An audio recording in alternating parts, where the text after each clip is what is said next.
Muy buenas noches, sean bienvenidos a una nueva entrega de su programa Foro 506. Esta noche me complace presentarles al licenciado Ernesto Alfaro Conde, quien es un profesional y un intelectual costarricense activista y que lucha por los derechos de los consumidores a la libertad de elección en un tema que es indispensable y que hoy, como nunca, en medio de una situación económica crítica, nos llama a la reflexión y nos llama a cuestionarnos si realmente ganamos con la enorme cantidad de cargas y de instituciones públicas que sí o sí tenemos que aceptar y llevar a cuestas un año y otro año y una década tras otra década sin poder ver los beneficios. Ernesto, buenas noches, ¿cómo se encuentra usted? Buenas noches, don Luis. Muchas gracias por invitarme aquí a su programa. Gracias por la presentación también y un placer y un honor estar a su lado hoy. Muchísimas gracias, Ernesto. Te decía ahora fuera de micrófonos que me causan enorme alegría poder ver que hay costarricenses que se preocupan ya no solamente por los intereses personales o gremiales, sino por los intereses de todos los 5 millones de consumidores de un país. Ernesto, y es que la lucha que vos llevas junto con otro grupo de personas también en la espalda, es una lucha que tiene que romper, digamos, el esquema mental en el cual hemos estado hipnotizados con el tema de la institucionalidad y que no importa que haya institucionalidad, que hayan sujetos de derecho público, pero es que el problema es por qué no de permitir que hayan derechos, personas o empresas de derecho privado también compitiendo y pudiendo dar lo mejor de sí, que a la vez obligaría al sector público a ser más competitivo y a bajarnos los costos de la vida. Sí. Ernesto, bueno, vos sos abogado de profesión, sos expresidente y miembro de la Cámara de Comercio y Turismo de Garavito. Debo decir que tengo una conexión sentimental con Garavito muy grande. Tenemos amigos en común ahora que me di la tarea de investigarte un poco. Amo la provincia, pero sobre todo en medio de la situación que hemos pasado con la pandemia, amo la actitud que ha tenido la provincia de defenderse de limitaciones y de restricciones muchas veces ilógicas que se han impuesto fuera de la ciencia por el capricho de algunos en el gobierno, que de alguna manera también les ha funcionado muy bien para su caudal ideológico. Sos regidor propietario de la municipalidad y, como anteriormente indicaba, un intelectual, un activista político. Ernesto, quiero hacerte un primer juego mental, porque dicen que no hay nada que explique mejor las cosas que un ejemplo. La ARECEP es el alcahuete, ¿verdad? Cuando debería ser la entidad reguladora y la entidad que luche por el consumidor, se ha convertido de alguna manera como en un alcahuete de la institucionalidad pública. Es decir, si hay excesos, ellos de alguna manera tratan de ver la forma de mantener esos excesos. Ellos no luchan por liberar los excesos y menos aún por obligar a estas instituciones o orientar tan siquiera a las instituciones para que sean más competitivas. Entonces, quiero darte un ejemplo. Supongamos que un litro de gasolina cuesta 250 colones. Si el litro de gasolina cuesta 250 colones, el costo me refiero cuando se trae del barco y se coloca en un tanque en recope. Ya pasó por el ducto, tuvo todo el transporte primario, ¿verdad? Ok, ese litro de combustible se puede estar vendiendo en 600 colones. Entonces la ARECEP dice, pero ¿por qué se quejan si los impuestos, el impuesto único al combustible solamente representa el 41%, es decir, 265 colones? Y el 10% le corresponde a los grupos estos de los distribuidores de las gasolineras, y el otro 40 o el otro 10%, digamos, que nos queda por fuera en la ecuación, pertenece a los gastos de recope, al dinero que se guarda para las inversiones y a las convenciones colectivas. Pero entonces devolvámonos un momento.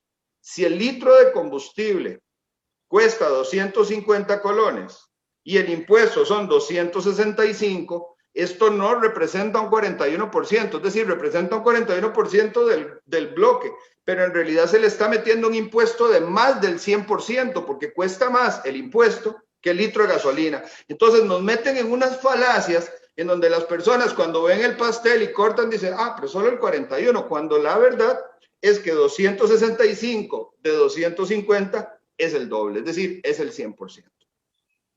Entonces te pregunto, porque creo que nadie mejor que vos y que el grupo que te acompaña conoce esto.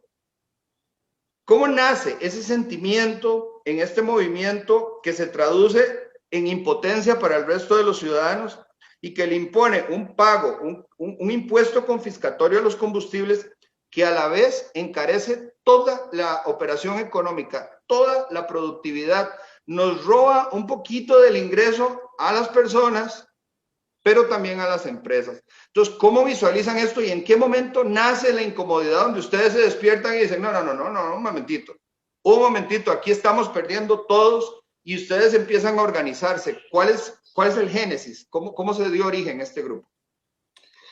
Bueno, nosotros comenzamos, yo particularmente comencé con Mauricio Sánchez del movimiento cívico Ya No Más Recope.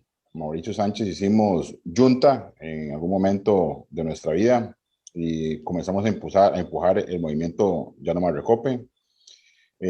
Anduvimos preguntando, buscamos posibles referéndums para la apertura del monopolio Recope. Encontramos uno en el Movimiento Libertario, en el Partido Movimiento Libertario, el cual extrajimos y hicimos unas cuantas modificaciones y lo presentamos. Al inicio de ese referéndum, pues sí tuvimos un par de problemas, principalmente en la aceptación del referéndum por la existencia de una cláusula que era sobre la venta de las acciones de Recope. No era que estaba mal, pero sí el público lo percibía mal y además Recope lo utilizaba como su muletilla para inventarse otros cuentos. Quieren vendernos la institucionalidad, quieren dársela a los ricos y todo este argumento. Correcto, sí. Entonces decidimos volver a replantear el referéndum, le cambiamos ciertas cosas y lo mejoramos, digamos, en el sentido. Este referéndum viene mejorado porque dejamos claro desde el título del referéndum que no estamos cerrando el Recope, que no estamos buscando que el Recope sea cerrada del todo, sino que estamos buscando es una apertura del mercado de hidrocarburos. Una apertura como se dio con la banca, una apertura como se dio con el ICE y una apertura como se dio con los seguros. Hoy por hoy, Colby sobrevive en el mercado y es un miembro competidor del mercado junto con otras empresas de telecomunicaciones, al igual que los bancos tienen hoy por hoy bancos privados a la par también, que también son parte del mercado, y la banca pública compite con la privada libremente y teniendo clientes todavía. Y también en el mercado de seguros tenemos al INS y a un sinnúmero de otras empresas de seguros que también funcionan en el mercado y que el INS todavía sigue ahí. Entonces nosotros, utilizando ese ejemplo, utilizando ese lado, es que presentamos este referéndum buscando la apertura del mercado para que Recope compita libremente en el mercado, como lo hace Colby, como lo hace el INSS, como lo hace el Banco de Costa Rica, el Banco Nacional, el Banco Popular y así toda la demás banca pública, ¿no? Entonces nosotros lo que estamos buscando es que el costarricense absorba esta idea de la apertura del mercado y que se realice, porque si nos acordamos nosotros, en aquel tiempo yo compré mi línea celular, me costó 60,000 colones, tuve que esperar 8 meses a que me la dieran, ¿verdad? Pagando el depósito primero y después esperando a que me llegara la línea, ¿verdad? Los seguros, era un seguro muy limitado, los servicios de seguros en Costa Rica no eran buenos, eran dirigidos más bien hacia al mismo INSS en vez de al usuario, ¿verdad? Y hoy por hoy tenemos en telecomunicaciones el hecho de que yo puedo ir, comprar una línea inmediatamente y hasta me dan teléfono. Esto es el resultado de la apertura. Esto es el resultado de la competencia. Ahora que usted menciona los costos, hoy por hoy nosotros no sabemos realmente si los costos de Recope son reales o no. La única forma que nosotros podamos saber si los costos de Recope son reales o no es ponerla a competir y que el mismo mercado nos determine si están correctos o no. Ese es el punto también de ponerla a competir, porque hoy por hoy nos dicen, bueno, es que Recope tiene tantos costos y ese es el costo. No sabemos. No. Ni siquiera Recope lo sabe, porque ni siquiera Recope puede hacer, ¿cómo hace la empresa privada para establecer un precio? Yo establezco un precio y un producto. si mi competencia establece la misma calidad de producto, pero por un precio menor, quiere decir que está haciendo las cosas mejor que yo. Así Con es. lo cual me obligaría a mí, como empresa Hacer una privada, revisión, claro, claro. a reformarme, a ajustarme, porque si mi competencia está haciendo las cosas mejor que yo, con la misma calidad, quiere decir que ellos están haciendo cosas que yo no. Entonces, yo debo, como empresa privada, para poder competir, reformarme, para poder revisar mis cuentas, revisar mis gastos y asegurarme, mira, ahí en ese campo es donde mi competencia se está metiendo y por eso nos está ganando en precio. Tenemos que reformarnos, recalcular y reordenar para poder competir con ese precio que está ofreciendo mi competencia. Eso es lo que estamos buscando nosotros de Recope. Hoy por hoy, todos los anuncios de Recope, si usted muy bien los ve, Fernando dice ahí que Recope es la mejor empresa de no sé qué, de Centroamérica, y nos tiene un montón de flores ahí que Recope es esto y Recope es aquello. Bueno, nosotros le decimos, si eso es cierto, entonces no han de tener ningún problema en competir. Entonces, si eso es cierto, como ellos dicen, la competencia les haría bien, porque entonces el costarricense va a escoger libremente ir a una bomba de Recope en vez de ir a una bomba Texaco, una bomba Shell o cualquier otra competencia que venga. El proyecto establece un precio máximo de la venta de la gasolina. ¿Quién lo establecería el precio Lo máximo? establecería la ARECEP igual, sí. En este caso sí estaremos usando la ARECEP como miembro. Esperemos también. Pero podría ser un mecanismo perverso, en donde la ARECEP ya no solamente protege a Recope, sino que además a otro grupo de privados porque les establece, digamos, un precio máximo que podría ser en perjuicio de los consumidores. Pensemos en el tema, por ejemplo, de los autobuseros, ¿verdad? Que al final también hay una serie de costos que nosotros no conocemos porque se interpretan, se promedian, pero nadie los revisa. Sí, yo estoy completamente de acuerdo con usted en ese sentido, ¿verdad? Lo podemos ver también como la SUGEB, la Superintendencia de Telecomunicaciones también, que también no sabemos realmente para quién juega, ¿verdad? Pero en realidad por el momento tenemos que usar los instrumentos que tenemos en este momento y el ARECEP pues es el instrumento indicado a eso, ¿verdad? Pretender, nosotros no queremos, o sea, nosotros tenemos toda la fe que este proyecto sea bien recibido por el pueblo. Si pensamos que si podemos, si tocamos más puntos de los que tenemos que tocar, puede ser que el proyecto se complique y puede ser que no pase. Lo importante Bueno, para nosotros en este momento es aperturar no solo el hidrocarburos, sino abrirle la mentalidad al costarricense y quitarle ese pensamiento de que la libre competencia es mala. Ernesto, Quitarle ese... y están los medios de comunicación dándote voz, dándote apoyo, por lo menos para dar a conocer estas ideas, porque lo cierto es que yo recuerdo en algún momento cuando ustedes empezaron a organizarse, creo que eran los domingos, para manifestarse, bueno, Correcto, sí. si no me equivoco, por favor me corregís, en la sabana y hacer una marcha. Sabemos que la institucionalidad pública, hasta antes de la ley, digamos que de alguna manera se supone le va a poner un freno a las huelgas, antes de eso, pues para el empleado público era muy fácil manifestarse porque además tenía pago el día. Pero Correcto. la sociedad civil tenemos el inconveniente que si faltan al trabajo hasta los podrían despedir, ¿verdad? Sí, Y sí. el caso de competir un domingo con el fútbol es cosa seria también, ¿verdad? O sea, hay una cultura que nos hace muy pegados a la casa y aunque sufrimos en carne propia, ¿verdad? Y hasta la médula en los excesos de los sobrecostos y los sobreprecios, lo cierto es que es un esfuerzo muy noble, pero yo de alguna manera he percibido como que los medios no quieren darle mayor importancia o al final le responden al amo, ¿verdad? Que es el que les pone la publicidad en la mesa. Sí, bueno, definitivamente nosotros tenemos un problema serio como Costa Rica, como país. Bueno, tenemos que pensarlo también a nivel mundial. Tenemos un problema serio con la prensa de hoy por hoy. La prensa en un país normal, pues debería de fungir un trabajo muy serio, muy importante, un trabajo de fiscalización, un trabajo de denuncia hacia el pueblo Ciudadano. para que el pueblo conozca muy bien las cosas buenas y cosas malas que hace el gobierno para poder denunciarlas y poder atacarlas. Hoy por hoy el mejor cliente de la prensa es el Estado mismo, ¿verdad? Con lo cual la prensa se une, se relaciona con el Estado y todo lo que sea beneficioso para él lo dice y lo que no sea beneficioso para él no lo dice y lo esconde. Uh -huh. Es una crisis muy seria la que tenemos del periodismo hoy. Yo no conozco realmente hoy por hoy ningún periodista que se pueda hoy por hoy llamarse a sí mismo periodista. En realidad los veo en la noticia, los veo haciendo Muy reportajes, alineados. todos sumamente alineados con el gobierno, alineados con el discurso del gobierno, no hacen las preguntas incisivas, no hacen la investigación necesaria, se quedan con la respuesta del político que realmente no responde nada porque No. responde a medias y entonces no dicen nada y le pasan la página, y no hacen el trabajo que la sociedad les exige a la prensa. Pero bueno, sí debo decir que la Extra, CRO y otros medios de comunicación sí me llamaron por lo menos para preguntarme por el referéndum. Yo sé que también hay un gran factor de falta de fe del costarricense. El costarricense no tiene mucha fe hoy por hoy en que las cosas pueden cambiar, que también es un problema muy grave porque Muy grave.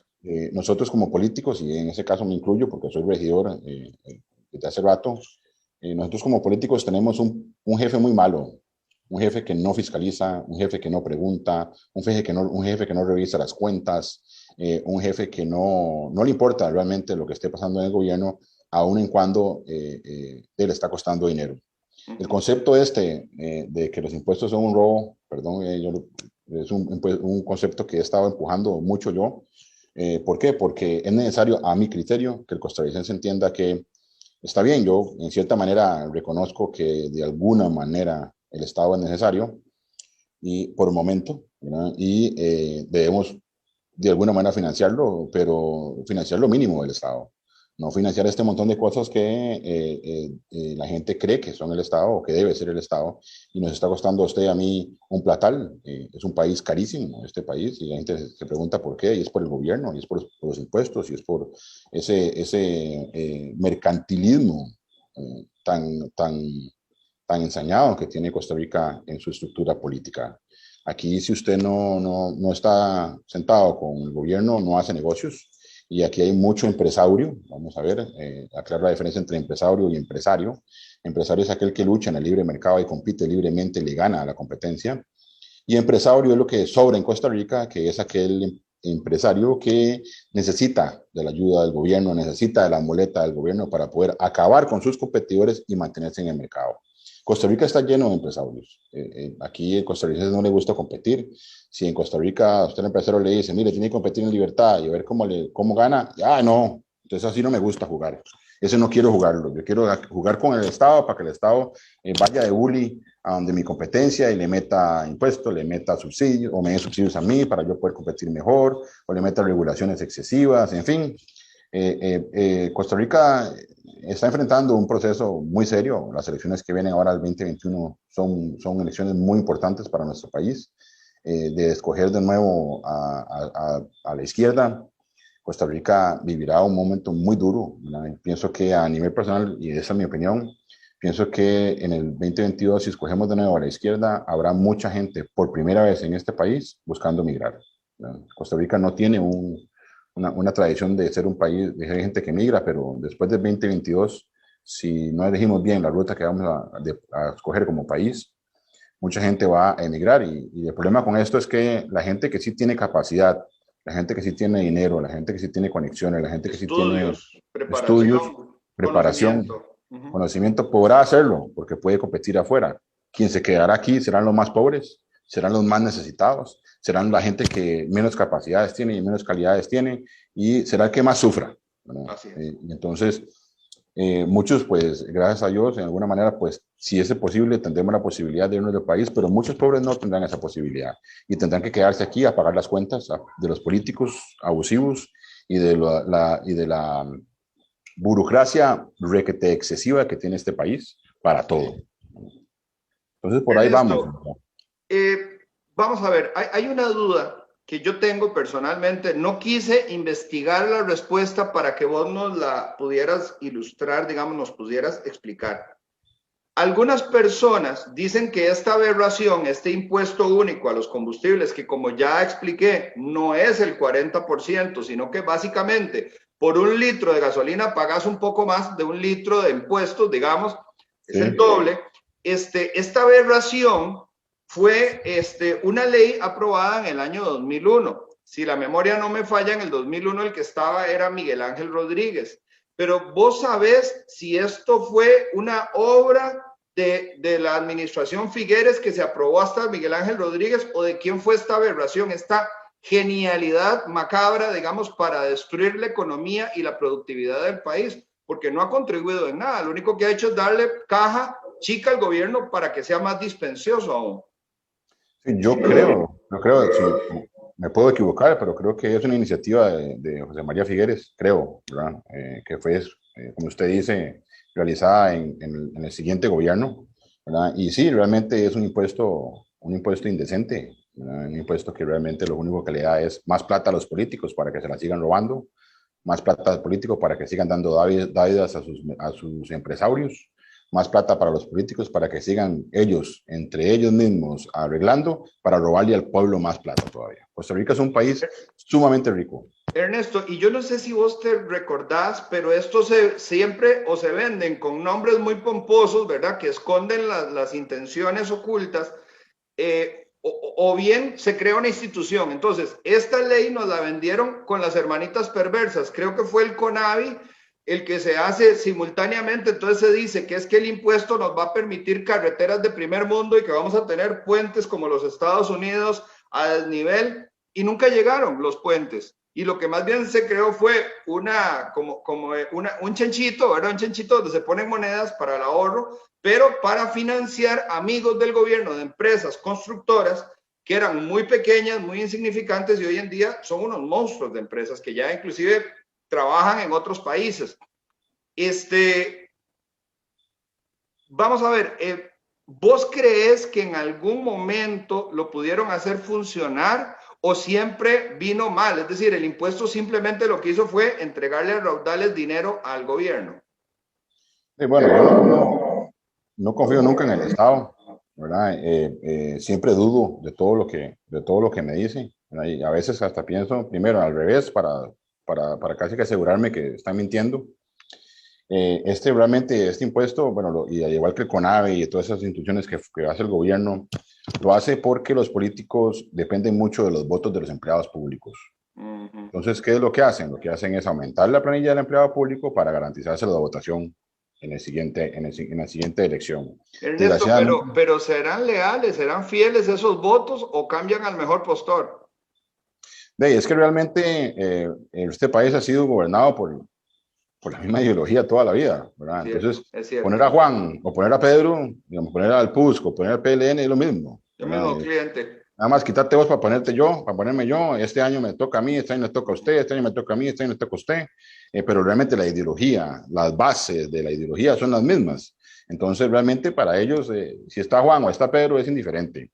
Ellos entienden, los empleados públicos entienden que los dos le van a mantener y a dar todos los beneficios que hoy por hoy, de los que iguales gozan hoy por hoy y continúan gozando hoy por hoy, que todos los costarricenses de a pie, como usted y yo, tenemos que pagarles a ellos, ¿verdad? Por la fuerza, no porque usted y yo estemos de acuerdo en pagárselos, sino porque ellos nos obligan a pagárselos, ¿verdad? Entonces ellos saben muy bien y cuentan muy bien que el costarricense por dejado no va a las elecciones de presidenciales, no va a las elecciones de alcaldías y saben que con los votos de los empleados públicos les alcanzan para darle vuelta a la tortilla. Entonces ellos cuentan con eso, por eso es que les han dado tantos beneficios, les han dado tantos privilegios y por eso es que las instituciones públicas siguen aumentando, porque para poder mantener esa clientela necesitan tener más instituciones públicas. Costa Rica tiene 332, creo que era, o 33. Por ahí anda el número. Por ahí anda, ¿verdad? Y un país como Dinamarca tiene como 60, ¿verdad? Entonces imagínense, ¿verdad? O sea, tenemos triple, ¿no? de instituciones públicas. También contar que no sé qué hace el MOP, qué hace el CONAVE y qué hace el COSEBI. ¿Cuáles son? O sea, ¿qué hacen las tres? ¿Verdad? Porque últimamente nosotros estamos pagando por calles en peajes, ¿no? Entonces, ¿para qué sirve el MOP? ¿Para qué sirve el CONAVE? ¿Para qué sirve el COSEBI? Ernesto, y te agrego algo. Constantemente vemos cualquier carretera, la circunvalación, préstamo del BCIE, préstamo de tal, préstamo de la fundación. Fíjense, pero ¿cómo si nosotros tenemos los impuestos al combustible, tenemos que estar pidiendo todo prestado nuevamente? Claro, la razón es muy sencilla, el dinero, esto ha sido una estafa de ley. Es decir, se creó una ley con un objetivo, ¿verdad? Se llama impuesto único, que tenía un fin único, pero finalmente se nos hizo aire, ¿verdad? Se nos hizo humo y nosotros seguimos pagando la factura. Ahora, Ernesto, ¿qué es lo delicado de esto? Lo que realmente es preocupante es que tal vez una persona que nos esté escuchando esta noche diga, bueno, pero yo uso muy poco el carro, o de por sí yo no tengo carro. Pero lo cierto es que cuando usted encarece la energía, encarece el transporte, no el suyo, o sea, el suyo también, pero encarece el transporte de todos, absolutamente todos los alimentos, todos los productos, y ahí también se crea parte de este problema que genera un desempleo estructural, que es que somos cada día menos competitivos.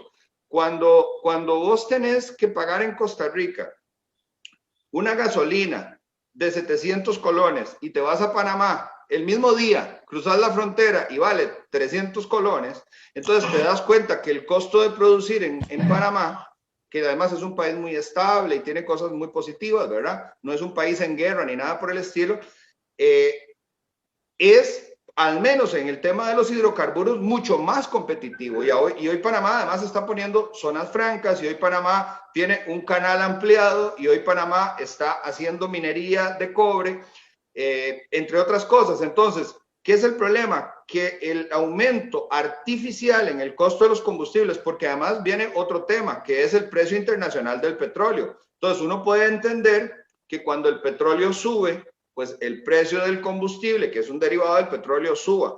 Pero lo cierto es que nosotros vemos las dos cosas, aumento del petróleo y aumento del impuesto, porque además tiene una actualización. Entonces, esto nos afecta en la competitividad, y por eso es una de las razones, no la única, pero una de las razones del desempleo, porque si no somos competitivos, no hay empresas buscándonos en Costa Rica. Vemos en el caso del turismo el impacto terrible que tiene el costo del transporte para las personas. Es un elemento fundamental. Ahora, te hago una pregunta. Muchas personas, digamos, se ponen en contra, no solamente porque se benefician, sino adicionalmente porque la propaganda del gobierno ha pegado muy bien, ¿verdad? En la mente de las personas. Entonces lo que dicen es, ¿y qué haríamos si se cierra el Recope y se nos van ese montón de empleados a la calle en Limón? ¿Y qué pasa si Recope no está? Que Recope es el que nos protege y siempre siempre hemos tenido combustibles, pero también uno se pregunta como empresario, ¿se justificarán 1,700 personas empleadas en Recope únicamente para traer un producto terminado, enviarlo por un poliducto, guardarlo en un almacén, conectarlo a una llave, a un transportador, digamos, a un tráiler que a su vez lo lleva a la gasolinera? ¿Será necesario o esta gente pasa chocando unos con otros todo el día? Porque 1,700 personas, en principio, pareciera ser demasiada gente. No, no, por supuesto que es demasiada gente. De hecho, el mismo presidente del Recope lo dijo en una entrevista un día de estos, que él podía asegurar que había mucha gente ociosa en esa empresa, ¿verdad? Esa gente ociosa que está en esa empresa, a usted y a mí nos está costando salario, nos está costando aguinaldo, nos está costando todos los demás beneficios que están en la condición colectiva, y no le está generando nada al país. Entonces, de ahí, nosotros como costarricenses, el Estado debe de contratar estrictamente a quien es necesario contratar. El Estado no es una agencia de empleo. ¿Por qué? Porque estamos en otro tema, pero el empleo público es un gasto, no es una inversión. Todo gasto, todo lo que haga el gobierno es un gasto, no son inversiones. ¿Y gasto por qué? Porque el Estado no genera dinero. El único que genera dinero es el sector privado, que lo pagan impuestos, y con los impuestos que paga el sector privado es que se mueve el Estado. Entonces, nosotros tenemos que cuidar esos impuestos, y cada vez que tenemos a gente que no está haciendo nada, que no está trabajando, que no está devolviendo al país una productividad, estamos malgastando esos impuestos. Estamos derrochando el dinero del sector privado, que se lo recolectamos a la fuerza, ¿verdad? Y lo estamos utilizando para lo que no es. Entonces es muy complicado. También sí, a mí me ha pasado mucho cuando estoy en campaña política, que me toca caminar y me toca ir, que la gente no entiende sobre esto que usted mencionó de los costos y los impuestos. La gente cree que porque no va y paga la renta a tributación, no paga impuestos. No entiende que cada vez que va al súper paga impuestos. No entiende que cada vez que va a comprarse un helado paga impuestos. Cada vez ahora que se corta el pelo paga impuestos. Entonces, es un concepto muy complicado que al costarricense le hace falta. ¿Por qué? Porque la educación también la hace el gobierno, y el gobierno educa a lo que le conviene. Entonces, al gobierno no le conviene educar personas buenas, no le conviene educar personas que sepan cómo administrar su dinero, Que no le sepan conviene. pensar, que sepan preguntar, que sepan cuestionar, que se pongan o se opongan más bien a ciertas cosas. No, no le conviene. ¿No? Al gobierno no le conviene. Al gobierno lo que conviene hacer son siervos menguados.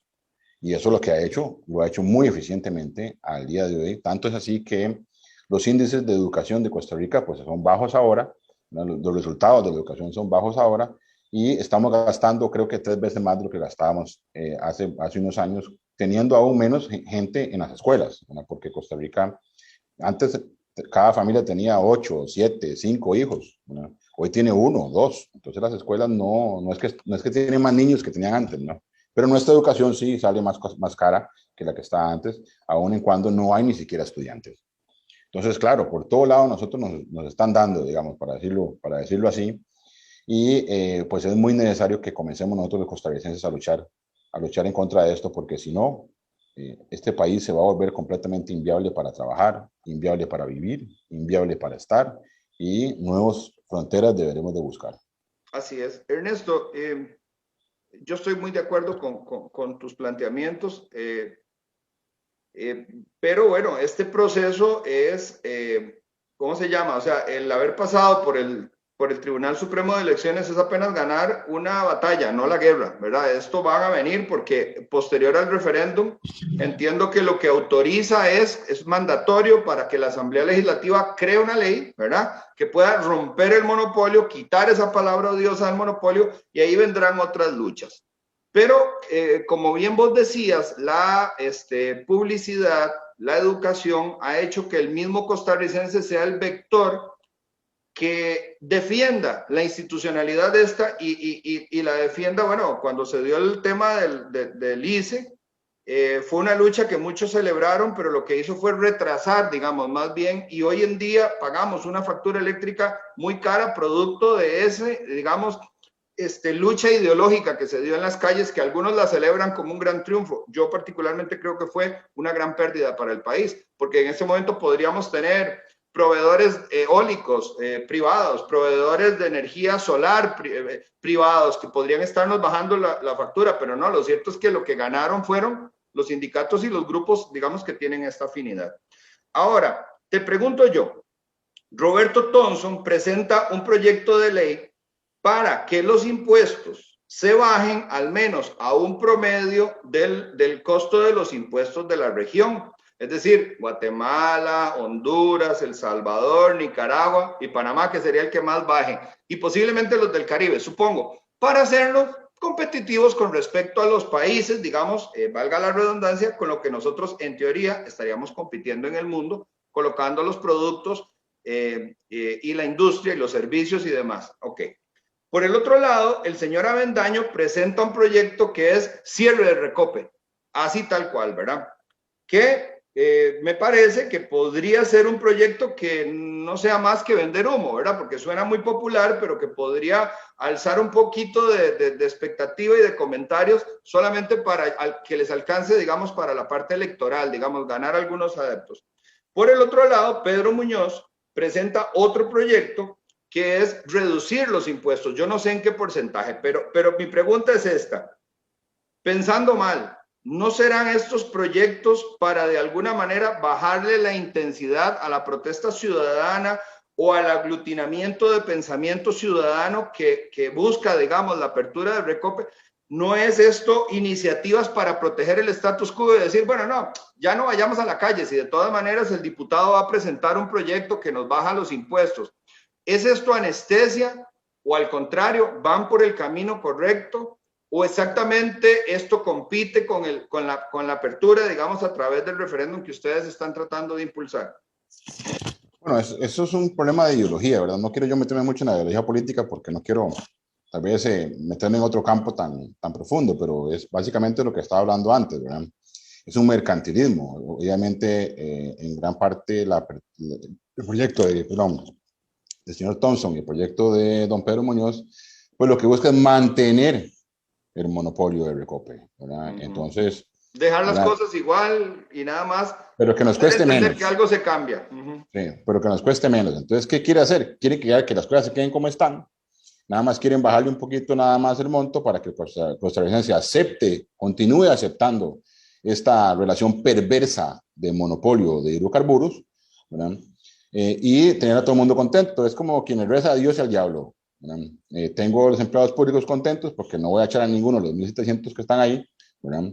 Ni voy a hacer nada, ni ninguna reforma, ni voy a empujar ninguna reforma, nada más voy a bajarle los costos a los costarricenses para que no reclamen los costarricenses y sigan pagando ese monopolio. Y el del señor Avendaño, pues sí me parece que es vender humo, básicamente, porque el señor Avendaño es político, ha estado muchas veces en la Asamblea Legislativa, conoce el pensar del costarricense y en mi criterio, en mi opinión personal, lo que quiere hacer es vender humo porque él sabe muy bien que una ley para cerrar Recope no va a pasar. El costarricense no se va a tirar a algo tan extremo, no va a pasar de la noche al día así nomás. Al costarricense le gusta tener un poquito más de seguridad en lo que está pasando, por eso nosotros de hecho acomodamos este referéndum para que fuera la apertura, para poder compararlo también con la apertura de telecomunicaciones, para poder compararlo también con la apertura de la banca, que le permita al costarricense obtener esta visión de qué beneficios tendría él, el costarricense, de la apertura del monopolio, ¿no? La no apertura al monopolio es una posición ideológica que solo responde a los intereses creados durante estos últimos 70 años, desde la fundación de la Segunda República hasta hoy, y que solo viene a proteger a los que siempre han protegido y solo viene a fomentar el mercantilismo que hoy por hoy reina y es rampante en este país, que es lo que nosotros debemos acabar. Es un asunto de principios, no es un asunto de conveniencia. Nosotros los que creemos en la libertad y los que la defendemos a muerte, creemos en la libertad sí o sí, no la negociamos, no estamos entre sí o tal vez, sino que queremos que el costarricense sea libre para elegir. Imagínese, Ernesto, que este intento que ustedes están tratando de hacer podría ser tan virtuoso, tan beneficioso para la sociedad, que ya hay casos en el mundo. Por ejemplo, en el caso de España, la distribución es libre, es decir, es competencia completamente libre. Evidentemente hay impuestos, pero lo cierto es que, por ejemplo, si vos vas y pones, tienen programas de lealtad o programas de fidelidad. Entonces, por ejemplo, si el supermercado al que vos usualmente vas, que ellos le llaman grandes superficies, como decir un Walmart o algo así, usualmente tienen cadenas de gasolineras. Entonces, si vos vas a esa gasolinera, el precio es un precio bastante competitivo, pero adicionalmente te dan el 5% de tus compras en combustible, se te vuelven en puntos para cambiarlo por compras en el supermercado, lo cual es maravilloso, ¿verdad? Porque tenés ahí una ganancia interesante y más, y si tenés que poner mucho combustible, imagínate un trailero o algo así, la ganancia que podría tener. Ahora, en el caso de Estados Unidos, cuando vos te encontrás una gasolinera frente a la otra, las dos bajan el precio. Cuando vas por un camino y te encontrás una gasolinera cada 10 millas, ahí tenés que pagar diferencias equivalentes en Costa Rica hasta 150 colones por litro. Entonces, este ejemplo que te digo lo que nos demuestra es cómo la no existencia de competencia automáticamente encarece el producto y cómo cuando hay competencia y cuando hay apertura, la gente lucha por dar valor agregado y traer los clientes porque todo suma. El que te compre los electrodomésticos, el comestible, la ropa y adicionalmente la gasolina. Entonces se vuelve un círculo virtuoso. Lindísimo, muy bonito ejemplo de España, lo voy a Es seguir un ejemplo utilizando. interesantísimo, claro, Sí, sí, claro, claro que suma. sí. Excelente ejemplo, porque claro, es un ejemplo muy claro de lo que hace el libre mercado, de lo Así que hace es. la libertad, ¿verdad? Y de que usted y yo nos podemos asociar para obtener beneficios los dos y a la vez damos un beneficio al tercero que consume. Por Entonces, sí. supuesto, por supuesto. Y vos sabés que además las gasolineras bien utilizadas son anclas. Es decir, que la gente cuando va a una gasolinera empieza a consumir algunos productos cercanos, ¿verdad? Por Sí, ejemplo, sí, aunque parezca una locura, una gasolinera y una carnicería se vuelve una simbiosis interesantísima, o una farmacia y una gasolinera, ¿verdad? claro que sí. Ahora, este intento de ustedes por liberar al país de este infierno fiscal, que aunque la gente no lo entienda, porque no lo ve en una factura, en la factura no te dice son 200 de combustible y 250 de impuestos, eso no lo vemos. Yo creo que si la gente lo pudiera ver, la historia sería otra y ya la rebeldía hace muchos años habría salido a flor de piel. Pero este movimiento que ustedes organizan, le dedican tiempo, pensamiento, esfuerzo y además recursos, porque aquí no hay nada de gratis, busca de alguna manera sacar las manos de los políticos de una actividad que es fundamental y, como ya lo dijimos, que encadena el costo del arroz que pones en tu mesa, encarece el pan, encarece el agua, encarece las bebidas, todo a su vez, Todo. ¿verdad? Este esfuerzo no es nuevo, Ernesto, hace más o menos 21 años, digamos, se viene promoviendo, ha venido una efervescencia en distintos grupos que hasta ahora con ustedes, digamos, se materializa en lo más cercano, que el Tribunal Supremo de Elecciones les da la apertura para que ustedes hagan este referéndum, esta consulta, que en realidad sería la recolección de firmas, así es. Correcto, sí. Principalmente, primero, la recolección de firmas es el 5% del padrón electoral, en recolección de firmas, perdón. Tenemos que recogerlas en un plazo máximo de 10 meses, 9 oficiales y uno que se puede pedir como prórroga.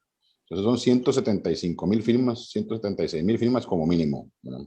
Pero no podemos jugárnoslas con 176,000, tenemos que jugárnoslas por lo menos con 220,000, por lo menos una cosa así, en caso de que las firmas no sean bien recibidas o mal hechas, o no coincide el número de cédula, o no coincide el nombre, bueno, un montón de cosas que pueden pasar cuando uno recoge firmas. Entonces sí pensamos que hay que recoger mucho más que esas 175,000. Ernesto, a mí me preocupa mucho el hecho de que el sistema se defiende, tiene anticuerpos, ¿verdad? Ahora que estamos en tiempo de pandemia, yo creo que el concepto de los anticuerpos lo entendemos perfectamente bien. Entonces, cuando un elemento extraño entra y amenaza a este sistema burocrático y a este sistema estatista, entonces el sistema reacciona. Primero, tiene la plata para poder hacer campañas ideológicas, publicitarias, para defenderse, pero por el otro lado, el Tribunal Supremo también es un instrumento político. O sea, es que, mira, sería muy inocente, digamos, en el romance de la creación, de la división de poderes, uno podría decir que es un poder independiente, pero en la realidad las personas tienen colores políticos, ¿verdad? O tienen al menos afinidad ideológica. Entonces, lo que me preocupa es si la pandemia de alguna manera, o más bien las restricciones de la pandemia, no nos va a afectar el proceso. Y si, por ejemplo, el tema electoral que tenemos encima también no crea un montón de ruido, digamos, que pueda afectar el proceso.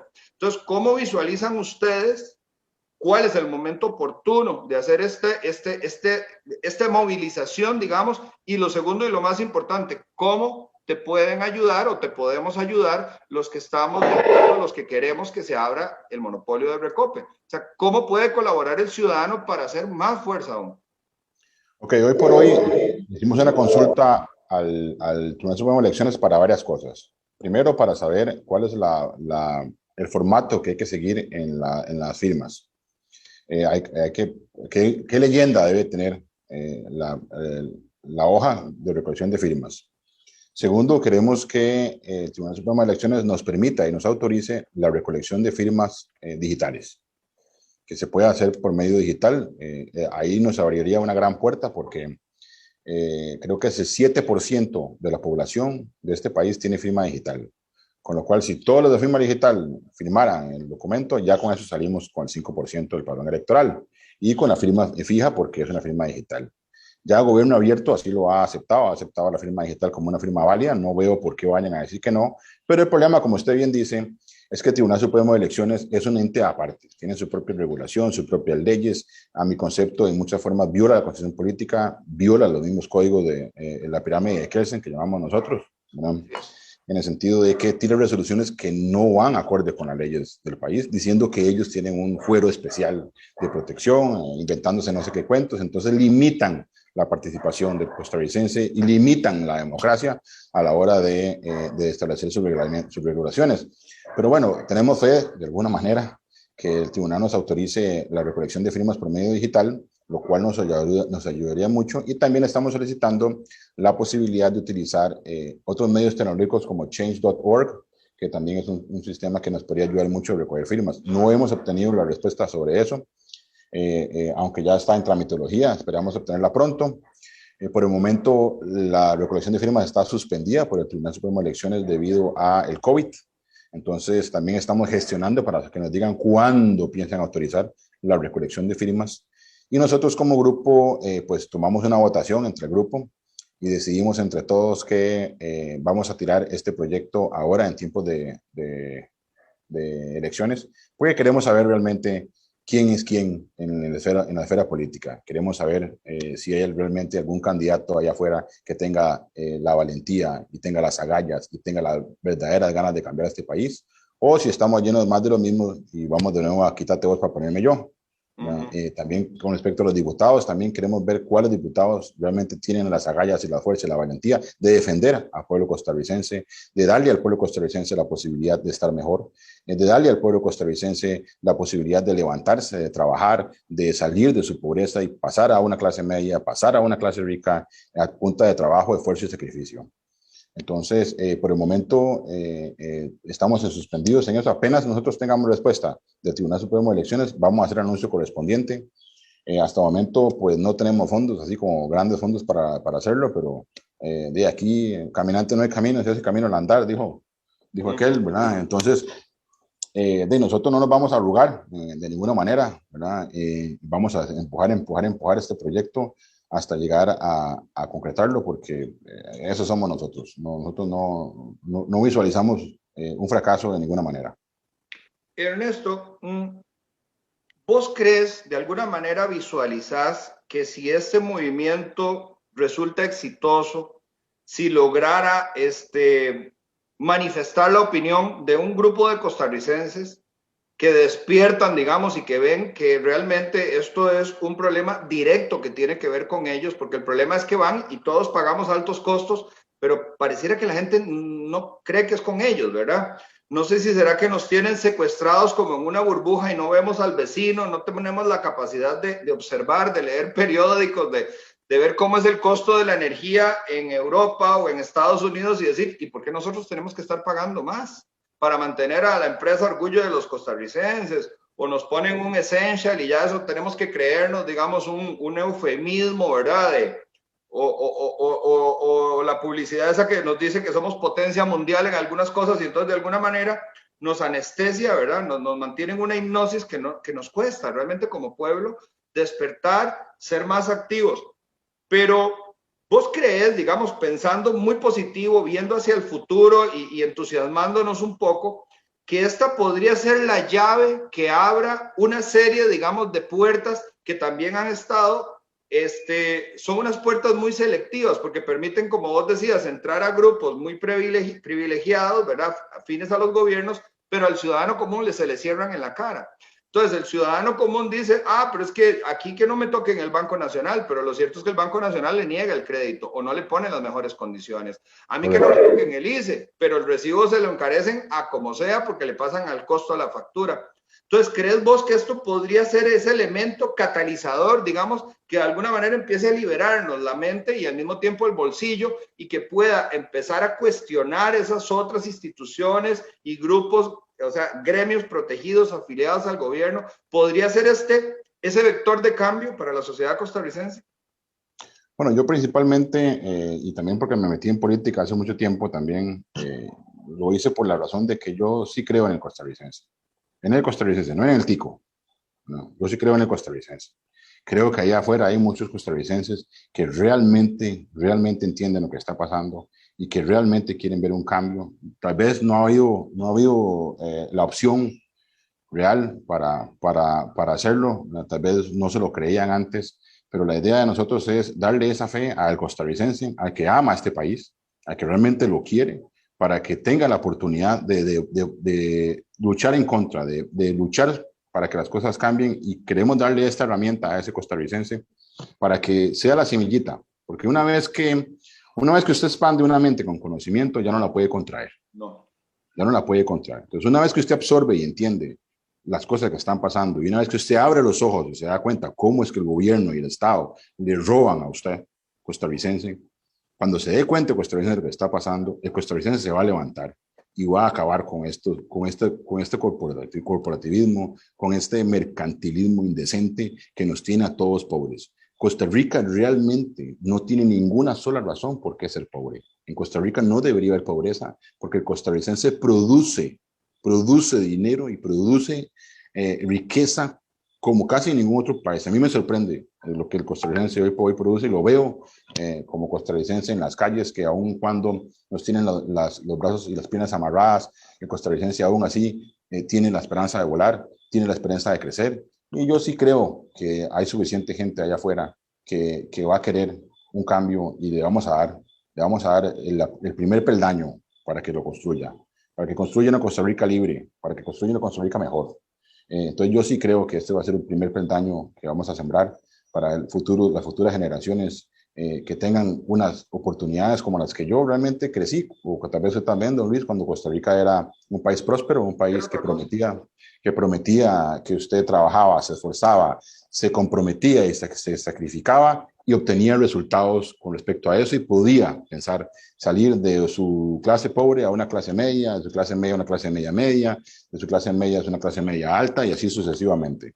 Costa Rica era así, era un país así. Los políticos, los gobernantes y el gobierno ha aniquilado hoy por hoy esa esperanza. Vea que se puede ver reflejado también en la cantidad de niños que tienen las familias la cantidad de hijos que tienen las familias hoy por hoy, ¿verdad? Porque ya la gente no cree que puede mantener a muchos hijos porque la bolsa no le da. Pero no le da no porque no trabaje, no le da no porque no produzca, es porque el gobierno se lo roba todo. Entonces yo sí creo que trabajando un poquito fuerte y sacrificando muchas cosas que vamos a sacrificar para hacer este proceso, podemos abrirle los ojos al costarricense y que tenga fe que sí puede cambiar este país. Yo creo que en este momento el costarricense no tiene fe de que el país puede cambiar y eso le evita de ir a las urnas, eso le evita de ir a votar. Eso lo llena de abstencionismo y tenemos ese 70% de personas que no van a votar, dándole la posibilidad a los mismos para que queden igual.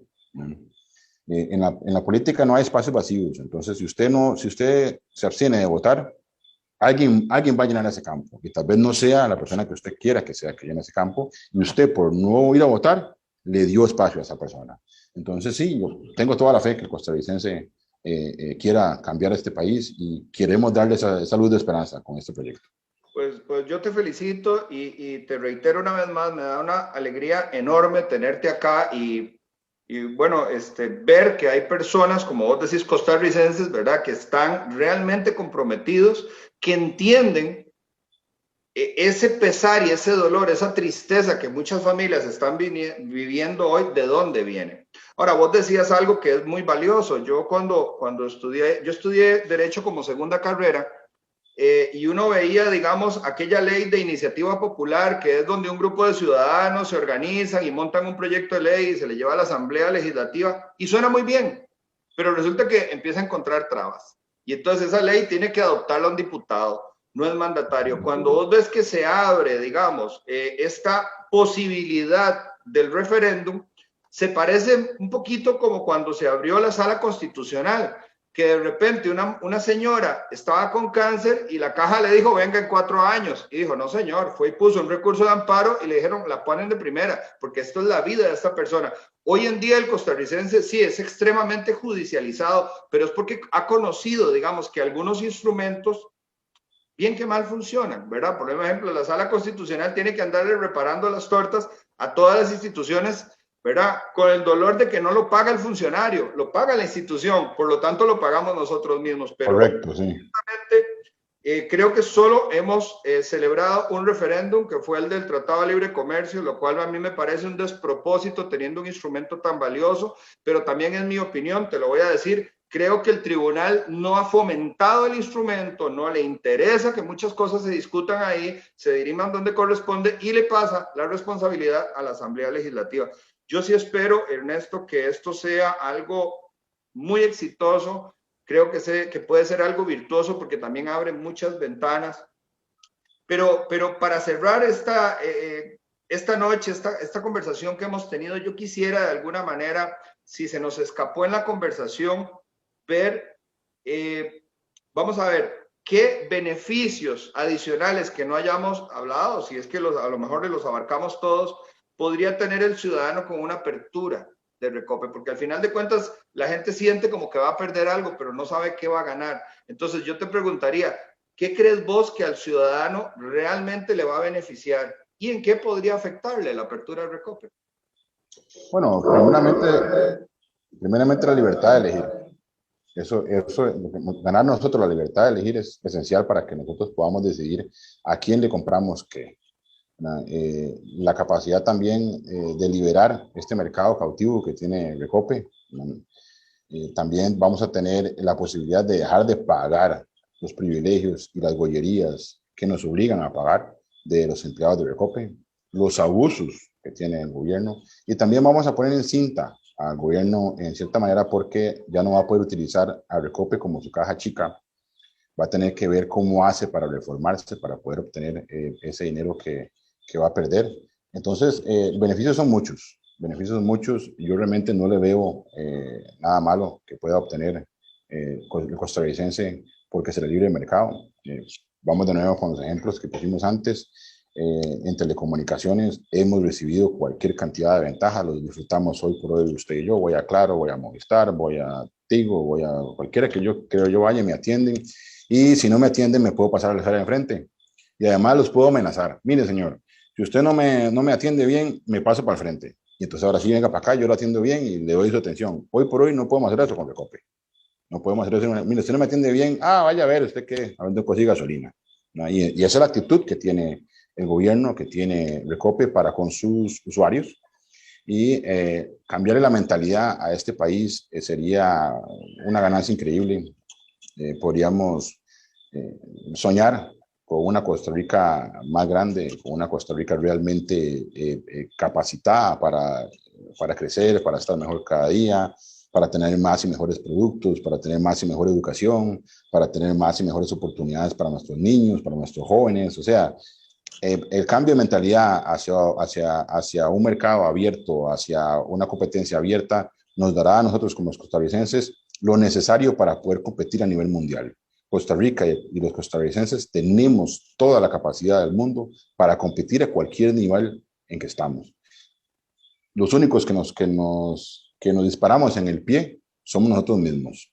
Cuando nos ponemos las cadenas y en vez de pedir, yo tengo un grillete en el pie, y en vez de pedir, mire, suélteme a mí porque veo un hombre libre allá, vaya a sacar aquel hombre libre y póngale grilletes como a mí. Sí, entonces ese concepto, ¿verdad? De que no quiere a nadie libre y que me da cólera ver a las personas libres y que necesito que les pongan grilletes como a mí, lo que ha provocado es completamente a este país que se detenga, a donde estamos hoy. Realmente, si analizamos el país hoy por hoy, es un relajo. Estamos en una encrucijada grande. Estas elecciones, vengo a eso también otra vez, estas elecciones van a representar algo muy importante para el costarricense. Ernesto, yo quería, para cerrar el programa, contarte una experiencia, una anécdota. Yo estuve muchos años involucrado en el gremio de la construcción.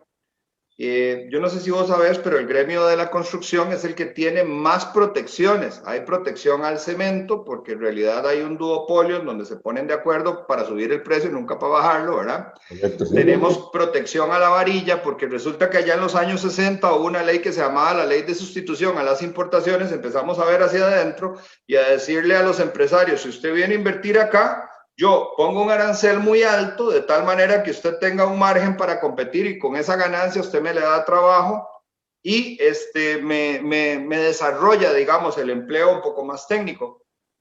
No todo fue malo, pero no todo fue bueno. Pero nada más para contarte el detalle, en un momento determinado había una empresa aquí en Costa Rica produciendo cable eléctrico. El precio de un metro del cable que más se utiliza en la construcción, que es el cable 2, el que se utiliza para los tomacorrientes, los apagadores y todo eso, esta empresa lo llegó a tener en 200 colones. Cuando se hizo el Tratado de Libre Comercio con México, se dejó durante 6 años, si no me equivoco, que se iba desgravando 2 o primero 5, luego 2, venía, digamos, como en una escala. El caso es que cuando entró la primera importación de producto de México, un producto de muy buena calidad, inclusive superior al local, la empresa que vino lo puso en 35 colones. Y de un día para otro, la local que lo tenía en 200 se bajó a 45. Ese es el fruto de abrir la competencia. Y como vos bien decías, hace que nos ajustemos y digamos, bueno, si ese lo tiene barato, o lo pongo yo barato, o simplemente pierdo el mercado. Pero el problema de tener el candado puesto es que no hace que la gente se esfuerce. no nos damos cuenta de los costos realmente, están correctos o no están correctos. La forma de fiscalizar a las empresas es ponerlas a competir. Entre ellas fiscalizan. Ernesto, un último mensaje para los votantes que estamos próximos a unas elecciones y que creo que estas elecciones podrían hacer realmente la diferencia. Y por primera vez hay mucho en el menú, creo que podemos elegir, hay gente para elegir, hay gente buena que está participando, también hay malos y hay repitentes, ¿verdad? Pero ¿qué le aconsejarías vos al ciudadano costarricense? Primero, y lo más importante, que se olviden del abstencionismo. Hoy por hoy todavía discuto yo en las calles con personas que me dicen que no van a ir a votar, porque votar no sirve para nada. Eso es un error claro. ¿Verdad? Salga a votar. Vaya, emita su voto por la persona que usted considere. Ojalá vote por la libertad también, no vote por seguir en lo mismo, pero salga a votar para que su voz cuente. El no votar solo ayuda a que las cosas sigan igual. Entonces, olvídense de eso de abstencionismo, olvídense de eso de no participación, porque necesitamos que los costarricenses que hoy por hoy no están votando, vayan a votar. Existe un 60% de abstencionismo, creo que hasta un poquito más de 60%, pero eso quiere decir que hay un montón de gente que no está votando y que no está colaborando con esta votación. Y segundo, de ahí, lo único que les puedo decir ahí es que si ustedes votan por lo mismo, van a recibir lo mismo. No podemos esperar obtener resultados diferentes de hacer exactamente lo mismo. Entonces, si yo salgo allá y voto por las mismas personas que he votado siempre, por la misma ideología que he votado siempre y por la misma estructura que he votado siempre, Costa Rica va a seguir igual. Ahí no hay ningún cambio, ahí no hay nada. Y que estudien los candidatos y las propuestas de las personas para poder elegir al correcto. Pues, Ernesto, una vez más te reitero el agradecimiento por haberme acompañado esta noche. Además de que te agradezco que me acompañaras y que nos des las ideas, también te agradezco como ciudadano costarricense ver el esfuerzo que estás haciendo, un esfuerzo que me parece es muy bien intencionado, que al final de cuentas, bueno, a menos de que seas un petrolero, ¿verdad? Pero lo cierto es que de alguna manera permite despertar la conciencia. Y vos lo decías muy bien, es la apertura, es decir, el que quiera seguirle comprando a Lice tiene total libertad, que siga, igual que los que se quedaron con Colby o los que creen que otra de las privadas no es buena, entonces regresa. Yo recuerdo que la empresa Claro empezó a dar el roaming gratuito, ¿verdad? En varios países. Sí. Ahora resulta que ya todas la dan, inclusive el ICE. Entonces realmente es beneficiosa la competencia como quiera que se ve, pero lo importante es que las personas tengan la libertad de decidir. Entonces, muchísimas gracias por haberme acompañado esta noche. Espero que no sea la única vez. Esta es tu casa cuando quieras. Inclusive gracias. Cuando vaya avanzando el proyecto, aquí lo vamos a discutir, ¿verdad? Están las puertas abiertas. Muchísimas gracias, de verdad. A usted también, Don Luis, muchas gracias por el tiempo y por el espacio. Le agradezco muchísimo de corazón todos sus comentarios y su apoyo. Este esfuerzo no es mío, es de muchas personas. A mí me tocó nada más pues, ser la voz, pero sí, estamos trabajando porque las cosas cambien y muchas gracias por el tiempo y por tenerme con usted. Pues mira, este programa ha llegado a más de 500,000 personas. Espero que ojalá todos nos visiten porque sería, digamos, una cantidad, o sea, una masa crítica que podría contribuir muchísimo en la recolección de las firmas. Y el activismo, mira, no puede ser pasivo. El activismo tiene que ser eso, activo. Tiene que permitirnos comprometernos, ver las situaciones y querer cambiarlas. Pero bueno, aquí quedaron todas estas ideas sobre la mesa. Muchísimas gracias a usted que se tomó el tiempo de acompañarnos esta noche, de ver y de analizar. Insisto, aquí no hay una imposición de pensamiento, todo lo contrario. Lo importante es abrir de tal manera que usted pueda elegir si se queda con el mismo o si se pasa con otro. Pero eso también permite de alguna manera una reactivación económica. Y permite de alguna manera que todos los actores compitan entre sí, se esfuercen por darle a usted siempre lo mejor. Muchísimas gracias y buenas noches.